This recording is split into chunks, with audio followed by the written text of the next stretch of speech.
Dalam hal ini pidana bisa menyasar dua pihak, yaitu pihak yang diduga memalsukan dan pihak yang menuduh secara tidak. Itu kalau satu aset aja, misal kurang daftar sertifikat.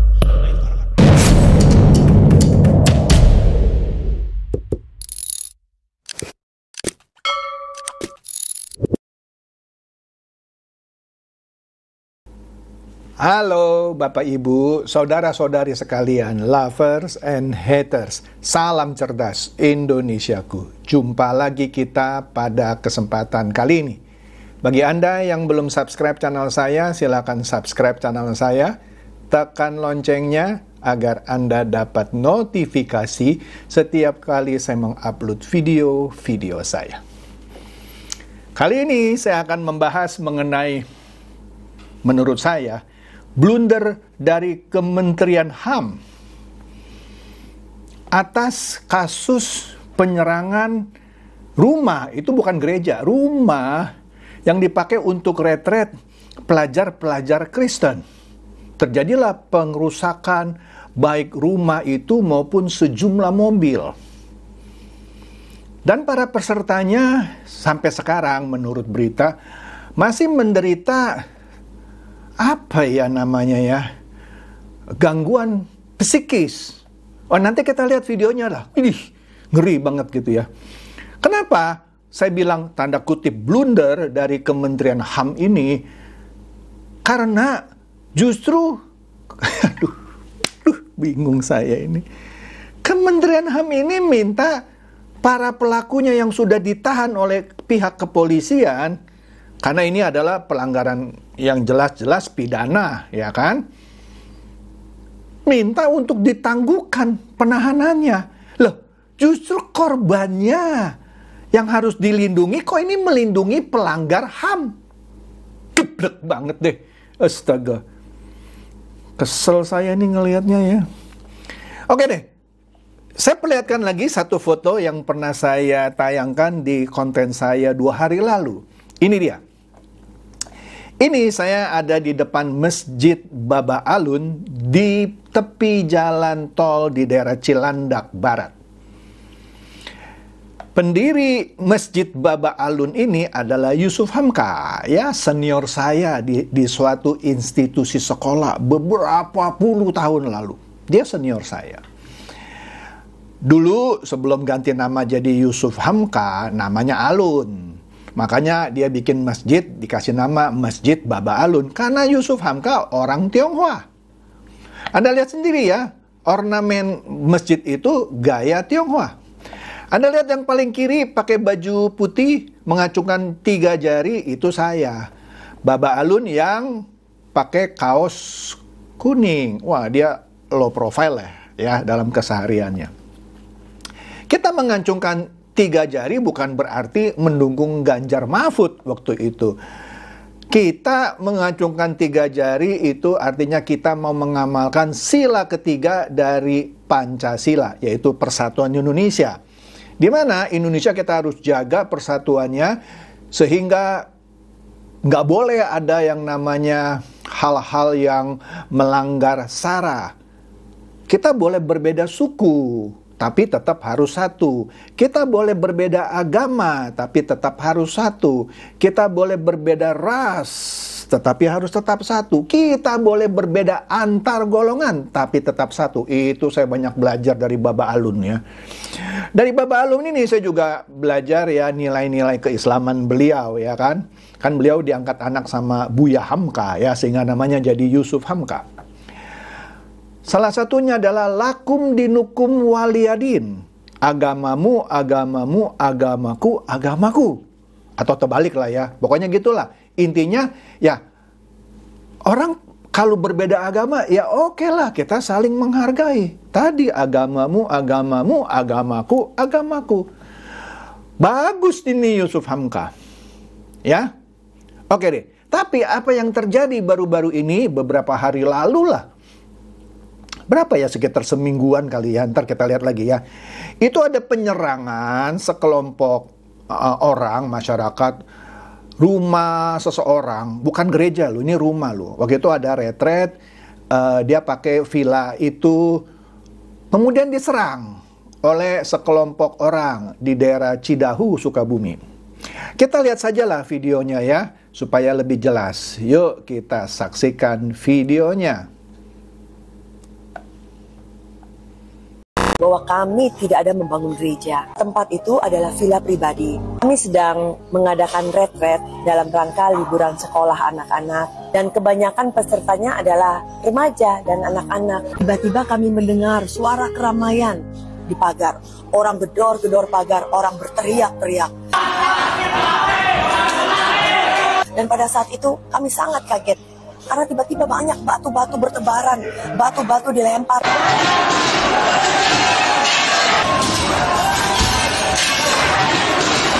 Saat itu kami semua shock dan kami keluar dari ruangan untuk masuk ke mobil. Dan pada saat itu kejadian begitu cepat sampai anak-anak tidak bisa membawa pakaian mereka, membawa tas-tas mereka, membawa peralatan mereka. Mereka hanya kami giring sampai masuk ke dalam mobil. Pada saat kami mau keluar dari gerbang, semua mobil unit kami yang kami bawa dipukul-pukul, dilemparin batu. Dan itu benar-benar membuat suatu trauma bagi anak-anak kami. Aduh, kalau video komplitnya di situ, kalau saya lihat ya, ada pihak dari kepolisian loh. Kok diem aja gitu ya, tidak melerai, tidak mencegah gitu ya. Nah ini juga kritik ya bagi pihak kepolisian ya. Aduh, Anda lihat ya, mobil dirusak, rumah juga dirusak, ya. Padahal itu rumah bukan gereja, ya retret dalam rangka liburan sekolah. Kenapa orang retret harus dilarang? Astaga. Nah, beberapa waktu yang lalu saya diundang di satu acara yang diadakan oleh kantor komunikasi kepresidenan. Kalau Anda lihat di foto itu, di sebelah kiri kedua itu saya, di sebelah kiri saya itu Profesor Resti.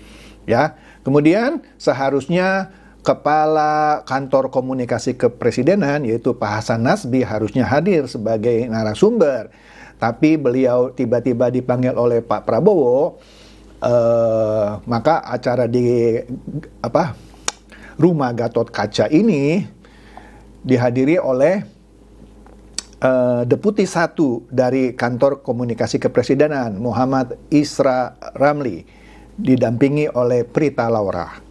Nah, di situ kita diminta berani bicara. Berani bicara apa? Ya berani bicara ya melawan hoax lah gitu ya, yang selalu menyerang pemerintahan sekarang ini. Well, good ya, karena kalau kadrun-kadrun sering bikin hoax, maka orang kalau nggak di-counter dengan berani bicara, maka hoax itu dianggap kebenaran. Nah, kali ini saya akan berani bicara juga untuk mengkritik Kementerian HAM yang menurut saya blunder. Ya. Oke. Nah, kita lihat nih ya, gara-gara kasus intoleransi di Sukabumi ini, di Cidahu tepatnya, Mendagri diminta tegur keras Deddy Mulyadi. Ya, agak lucu ya. Aduh, di sini ya dibilang lucu nggak juga lah ya. Maksudnya begini loh. Direktur Eksekutif Setara Institute yaitu Halili Hasan menilai Gubernur Jawa Barat Deddy Mulyadi gagal mencegah adanya kasus intoleransi. Bukan membela Deddy Mulyadi, bagaimana Deddy Mulyadi itu mencegah kasus intoleransi, orang dia nggak di situ.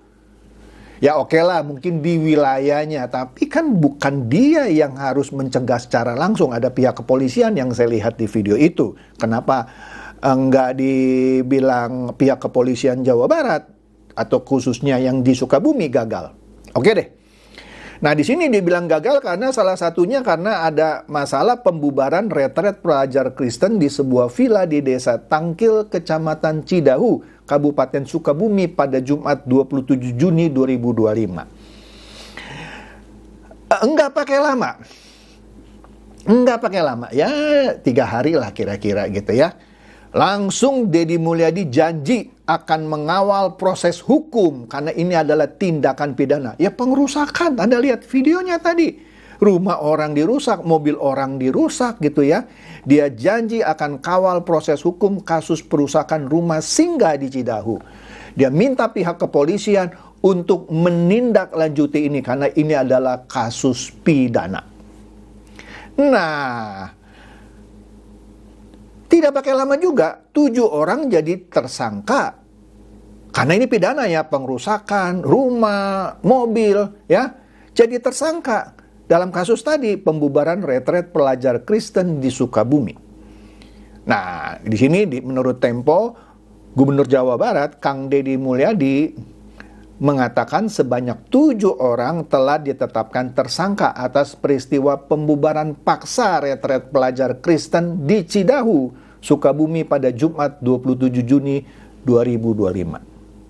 Bagus dong. Artinya Deddy Mulyadi benar-benar menepati janjinya, meminta pihak kepolisian tolong itu ditindaklanjuti, ditangkap itu 7 orang jadi tersangka. Ntar kita lihat fotonya ya. Nah, masalahnya apa? Nah, sebelum ngomong masalahnya kita lihat dulu nih ya. Kang Deddy Mulyadi juga janjikan ganti rugi 100 juta untuk rumah singgah yang dirusak warga di Sukabumi. Dan itu bukan pakai uang APBD loh. Uang pribadinya Kang Deddy Mulyadi. Catat ya, uang pribadinya. Ya. Baru kali ini loh saya lihat loh seorang gubernur ya mengambil tanggung jawab ya, nggak mengeluarkan uang dari kas pemerintah daerah, tapi dari kantong pribadinya ya. Nah, ini dia nih ya, ada berapa tuh? 7 bener tuh ya, udah pakai baju Shopee orange ya. Nah, ditahan ya oleh pihak kepolisian di daerah Sukabumi situ ya, Kapolres apalah nggak tahu saya ya. Tapi masalahnya Kementerian HAM, Kemenham jamin pelaku intoleransi minta ditangguhkan penahanannya. Astaga, apa-apaan ini? Korbannya yaitu anak-anak pelajar yang masih remaja yang sampai sekarang masih trauma, menderita tekanan psikis kan. Dan pemilik rumah juga menderita kerugian akibat pelanggaran hak asasi kan. Loh, Kementerian HAM ini yang harusnya melindungi korban, tapi malah menjamin pelaku intoleransi. Opo tumon lore, opo tumon. Kumaha engke ini. Jadi anggota DPR bener ini mempertanyakan perlindungan korban. Lu harusnya melindungi korban, bukan melindungi pelaku intoleransi. Kok ini blunder banget? Wah, asli blunder ini. Asli blunder. Makanya ya saya mempraktekkan berani bicara juga ya. Kalau selama ini saya membela pemerintahan Pak Prabowo, tapi ketika ada menterinya yang bisa mencoreng pemerintahan Pak Prabowo, ya saya minta Pak Prabowo untuk reshuffle lah nih menterinya nih. Blunder banget ini. Blunder banget. Blunder deh. Nah, kita lihat nih iNews. Di sini Hotman Paris mengapresiasi Deddy Mulyadi. Kita sudah lihat kan ya tadi ya. Dia menyoroti rencana penangguhan tersangka perusakan rumah ibadah. Nah, Hotman Paris ini kita udah jelas ini pengacara kondang lah. Dia ngerti hukum lah.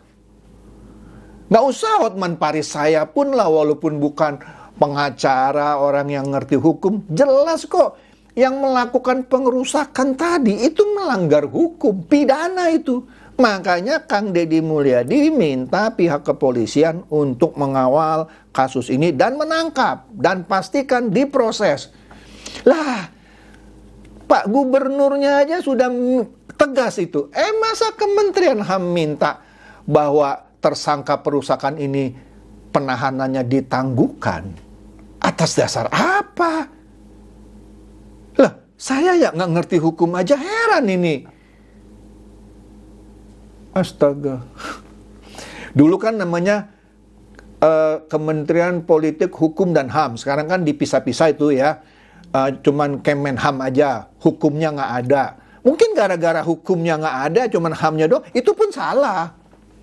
Walaupun nggak ada kata hukum, tapi ada HAM-nya kan, hak asasi manusia. Ada hak asasi manusia yang dilanggar dalam pengerusakan rumah ibadah. Tapi salah ini, Hotman bukan Hotman kali ya, saya nggak tahu, atau iNews-nya. Itu bukan rumah ibadah, rumah singgah, villa. Tapi oke lah. Tapi di sini Hotman Paris memberikan apresiasi kepada Gubernur Jawa Barat Deddy Mulyadi atas perhatian dan bantuan 100 juta untuk pemilik rumah, bukan rumah retret itu malah, rumah yang dipakai untuk retret. Ini mungkin iNews kurang tepat ya beritanya ya. Di Sukabumi yang menjadi korban perusakan. Mestinya Kang Deddy juga ngasih tambahan dong tuh buat mobil-mobil yang dicoret-coret, diberet-beret, dibaret-baret, ditendang-tendang. Astaga, salah apa ya mobilnya ya? Itu jelas pidana. Makanya benarlah kalau pihak kepolisian sudah tegas menahan 7 orang itu. Ya. Nah, namun di sisi lain katanya Hotman mengkritik rencana Kementerian HAM terkait penangguhan penahanan terhadap 7 tersangka kasus tersebut. Apa? Atas dasar apa? Justru Kementerian HAM itu tepatnya harus mengawal proses ini, memastikan pelanggar HAM itu benar-benar diproses. Jelas kok videonya, jelas kok kasusnya, jelas kok Kang Deddy minta untuk ditindaklanjuti dengan tegas, ya, karena ini adalah pidana. Dari mana ada acara minta ditangguhkan? Astaga, saya kehabisan kata-kata nih ya, bener-bener loh, kehabisan kata-kata. Jadi pemerintahan Prabowo Gibran ini tidak boleh dirusak oleh menteri-menteri yang tidak menunjang pemerintahan Prabowo Gibran ini. Maka saran saya kepada Pak Prabowo, ya cobalah menteri ini direview Pak gitu ya. Kalau memang dalam waktu dekat ada reshuffle gitu ya. Apalagi kan Kementerian HAM ini salah satu yang minta budget besar banget tuh ya. Aduh saya lupa di awal minta berapa ratus miliar atau berapa, saya lupa. Itu gede banget gitu ya. Tapi sekarang kerjanya minta penangguhan untuk pelanggar HAM. Dari mana ya? Gemes saya ini, gemes banget. Aduh, udah deh, itu aja dari saya ya. Semoga ini benar-benar ditindaklanjuti ya, terutama oleh Pak Prabowo lah. Ya saya nggak tahu lah, saya bukan mau mendikte Pak Prabowo, cuman memberi saran gitu ya. Tolonglah Pak, ini yang namanya menteri ini satu direview lah, atau ditegur lah setidak-tidaknya, minta supaya wacana untuk penangguhan itu tidak dilakukan, dan pihak polisi pun tidak harus tunduk terhadap maunya Kementerian HAM. Itu menurut saya ya, polisi nggak bisa diatur-atur, apalagi oleh wacana yang salah. Udah betul dengerin permintaan Gubernur Jawa Barat. Kan kalau gubernur itu kepala daerah, ya kepala daerahnya yang harus diturutin, bukan kementeriannya. Oke, itu saja deh dari saya. Semoga ini mencerdaskan dan mencerahkan Anda semua. Silakan share video saya ini kepada teman-teman, sahabat atau kerabat supaya mereka tambah cerdas dan tercerahkan. Seperti biasa, terima kasih.